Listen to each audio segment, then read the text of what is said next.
Ramadan Lifestyle, brought to you by the Ekmi Laboratories Limited. যে আমরা IOI এবং IVF বিভিন্ন প্রসিডিউর করি, খুব জরুরি না হলে আসলে আইওআই আইভিএফগুলো আমরা ইউজুয়ালি রমজানে অ্যাভয়েড করি। আর আইওআই জরুরি থাকলে, যেমন যাদের হাজব্যান্ড বিদেশে থাকে, বেশি দিন থাকবে না, তখন আমরা করি কি ইফতারের পরে আইওআই শিডিউলটা ফেলি। আর আইভিএফের ক্ষেত্রে অপারেশনে যখন প্রয়োজন হয় তখন সেই সময়টা রোজাটাকে আমরা অ্যাভয়েড করতে বলি। এটা হচ্ছে বন্ধ্যাত্ব রোগীদের জন্য পরামর্শ। আর যারা অন্যান্য গাইনি রোগী আমরা যেগুলো দেখি এই দুই ধরনের রোগীর বাইরে, যেমন হচ্ছে পানি শূন্যতা থাকে, রক্ত শূন্যতা থাকে, প্রস্রাব ইনফেকশন থাকে ইত্যাদি, এইসব রোগী যাদের এনিমিয়া থাকে, রক্ত শূন্যতা থাকে, বমি, অন্যান্য গুরুতর অবস্থা, তখন রোজা রাখার প্রয়োজন নাই, পরে এটা কাজা করে নেওয়া যায়। আর দ্বিতীয় হচ্ছে সেটা হচ্ছে অপারেশন। গাইনিকোলজিক্যাল যেই ইমার্জেন্সি অপারেশনগুলো থাকে, যেমন একটোপিক প্রেগনেন্সি থাকে, বিভিন্ন ধরনের টিউমার থাকে, যেগুলো জরুরি সেগুলো আমরা করবো এবং তখন রোজা রাখার নিয়ম নাই।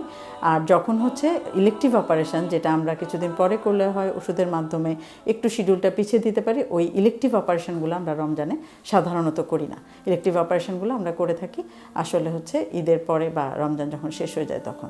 এই হচ্ছে গাইনিকোলজি, গর্ভাবস্থা এবং বন্ধ্যাত্ব, আমাদের এই তিন ধরনের রোগী, যেটা সাধারণত গাইনি এবং বন্ধ্যাত্ব বিশেষজ্ঞ হিসেবে আমি রেগুলার চেম্বারে দেখি, তাদের জন্য আমার স্বাস্থ্য পরামর্শ।